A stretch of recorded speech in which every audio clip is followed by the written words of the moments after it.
यानी कम ईरान और इसराइल के दरमियान अचानक जंगबंदी क्यों हुई, और इसके पीछे क्या वजह थी। लोग तो वर्ल्ड वार 3 का नाम जो है वो दे चुके थे कि चूंकि इसराइल और ईरान की जंग में अमेरिका कूदा, उसने अरब ममालिक में मौजूद अपनी बेसिस इस्तेमाल की और फिर ईरान का अरब ममालिक में हमला। तो लोग ये कह रहे थे कि यार ये एक बहुत बड़ी जंग जो है वो फैलने जा रही है, यूं कि वर्ल्ड वार 3 शुरू होने जा रही है। तो नाज़रीन करम, अचानक जो है ट्रंप जो है उन्होंने रात गए सीज फायर का ऐलान कर दिया इसराइल और ईरान के दरमियान। तो इसके पीछे जो छुपी स्टोरी है वो मैं आपके सामने रखना चाहता हूँ। दरअसल नाज़रीन इकराम, अगर एक लफ्ज़ में आपको बताऊं ना, तो ये जंग इसराइल हारा है और इसराइल की दरखास्त पे अमेरिका ने कतर की सालसी में ये जंगबंदी जो है वो करवाई है ईरान के साथ। उसके पीछे नाज़रीन इकराम दो मेन वजूहात हैं। पहली वजह तो यह है कि जब अमेरिका ने ईरान के न्यूक्लियर साइट्स के ऊपर हमला किया तो ईरान बहुत ज़्यादा जो है वो जज्बाती हो चुका था और उसने ऐलान किया था कि वो अमेरिका से बहुत ज़बरदस्त जो है बदला लेने वाला है। ईरान के वज़ीर खारजा रशिया भी चले गए और वहाँ रशिया से उन्होंने न्यूक्लियर वेपन मांग लिए। इवन कि जो शुमाली कोरिया है वो ईरान को न्यूक्लियर वेपन देने के लिए भी तैयार हो चुका था और ईरान ने फैसला कर लिया था कि ये जो न्यूक्लियर वेपन्स हैं इसके ज़रिए वो इसराइल को तबाह करेगा, इसराइल को जो न्यूक्लियर प्लांट है उनको तबाह करेगा। तो नाज़रीन इकराम, इसराइल को जो है वो सारी खबर लग चुकी थी और उसको ये पता चल चुका था कि अब कुछ बहुत बड़ा होने जा रहा है। तो उसने अमेरिका को कहा कि भाई किसी तरीके से जो है ईरान को सुलह की जनब लेकर आ जाए, क्योंकि हम भी जंगबंदी के लिए तैयार हैं। अमेरिका ने कतर को बीच में डाला।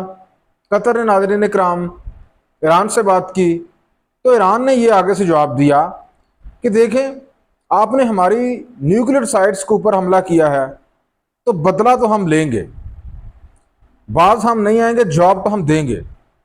ईरान ने कतर को ये जवाब दिया। तो कतर ने नाज़रीन इकराम फिर कतर ने ईरान और अमेरिका के दरमियान ये डील करवाई कि चलें ठीक है, आप अमेरिका का जो कतर में मौजूद अमेरिकी अड्डा है उसके ऊपर आप अटैक कर लें फेस सेविंग के लिए, लेकिन इसमें नुकसान कोई नहीं हुआ। ये तो आपको पता ही है क्योंकि ये पहले डील हो चुकी थी। पहले ये जो बेस है ये हाल ही कराया जा चुका था। ईरान ने पहले बता दिया था कि फ़ला टाइम पे अमेरिकी बेस के ऊपर वो इतने मिसाइल छोड़ेगा और 13 के करीब मिसाइल छोड़े गए अमेरिका के बकौल, जिसमें 12 मोबाइल इन्होंने इंटरसेप्ट कर लिए और एक मोबाइल जो है वो नामालूम जगह पर जाकर गिर गया।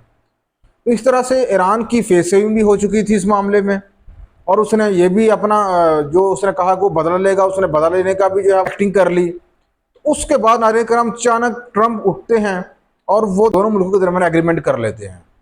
अब इसके पीछे एक और भी वजह थी, क्योंकि इसराइल जो है नाज़रीन करम वो ईरान से जीत नहीं पाया था, वो बुरे तरीके से पिट रहा था ईरान से। उसने जो पिछले कुछ दिनों से 400-500 मिसाइल ईरान के अंदर फेंके थे, तो उस वजह से इसराइल का अवामी सनती और दफाई इंफ्रास्ट्रक्चर जो है वो तबाह हो चुका था। इवन के जो यहूदी थे वो बड़ी तादाद में इसराइल छोड़कर जा रहे थे। जिस तरह से बनी इसराइल वालों ने ये हिस्सा छोड़ा था, सिमिलरली इस जंग से तंग आकर बहुत बड़ी तादाद में जो यहूदी थे वो पैदल चल निकले थे, कोई समुद्र के रास्ते से इसराइल छोड़ रहा था। कमों पे 1.5 मिलियन इसराइली जो थे यहूदी थे वो इसराइल को छोड़कर जा रहे थे। तो फिर इसराइली हुकूमत ने यह सोचा कि यार हमारे लोग छोड़ के जा रहे हैं, हमारा इंफ्रास्ट्रक्चर तबाह हो रहा है, दफाई सनती अवामी अमलाक को तबाह किया जा रहा है ईरान की जानब से, तो ऐसे सूरत हाल में हमें जंगबंदी की तरफ ही जाना चाहिए। नाज़रीन इकराम, फिर इसराइल ने फार्मली जंगबंदी के लिए जब वो अचानक हाँ कर दी, क्योंकि यहूदी इसराइल छोड़ के जा रहे थे और दूसरे नंबर पर जो इसराइल के जो दो मकसद थे ईरान के ऊपर हमला करने के, एक तो उसको डी न्यूक्लियर नेशन बनाना, उसमें भी इसराइल जो है वो कामयाब ना हो सका, और दूसरा ईरान की रजीम चेंज करना, उसमें भी इसराइल जो है वो कामयाब ना हो सका, क्योंकि ईरान के जो न्यूक्लियर पावर प्लांट थे वो ज़ेर ज़मीन थे और इसराइल ने उनको निशाना बनाने की कोशिश की, इसमें कामयाब नहीं हुआ।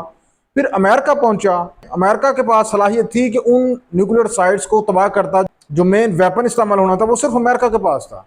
अमेरिका पहुंचा, दुनिया का सबसे नॉन जौहरी ताकतवर बम फेंका ईरान की 3 न्यूक्लियर साइट्स के ऊपर, उसके बाद भी ईरान की जानब से खबर ये सामने आई कि उसके सिर्फ भलाई हिस्से, ऊपर वाले हिस्से को नुकसान पहुंचा है, नीचे उनकी न्यूक्लियर साइट को कोई नुकसान नहीं पहुंचा है। अंदर से अहम चीज़ें वो पहले ही किसी और जगह मुंतकिल कर चुके थे। तो इसमें अमेरिका और इसराइल दोनों को वाज़ेह तौर पर नाकामी हुई है। ना तो वो ईरान को डी न्यूक्लियर नेशन बना सके हैं, ना ही ईरान की रजीम चेंज करने में कामयाब हुए हैं। और उल्टा इसराइल का जो इंफ्रास्ट्रक्चर था वो तबाह हो रहा था, क्योंकि ईरान बड़ी तादाद में मिसाइल जो है वो फेंक रहा था इसराइल के ऊपर, और यहूदी इसराइल को छोड़ के जा रहे थे। तो ऐसे सूरत हाल में इसराइल की जानब से जंग बंदी का जो है वो फैसला हुआ, और उसने अमेरिका को कहा, अमेरिका ने कतर को कहा, और कतर ने ईरान के साथ बात की, और कतर ने खुद अपनी बेस जो है वो ऑफर की कि चलें आप हमारे मुल्क में जो बेस है उसको आप निशाना बना लें। तो उससे लोग जो है पहले ही मुंतकिल हो चुके थे, तो इस तरह से आपकी फेसिंग भी हो सकेगी और एक डील जो है वो भी पक्की हो जाएगी। तो ये सारा मामला हुआ है, और अब जो है दोनों मुल्कों के दरमियान नाज़रीन किराम जो सीज़ फायर है वो हो चुका है, और मामला जो है वो नॉर्मलाइज हो चुका है। आप नाज़रीन किराम इस बारे में क्या कहेंगे? क्या ईरान को डटे रहना चाहिए था, या ईरान ने सीज़ फायर करके दुरुस्त कदम उठाया? लाजमी कमेंट सेक्शन अपनी राय का इज़हार करें।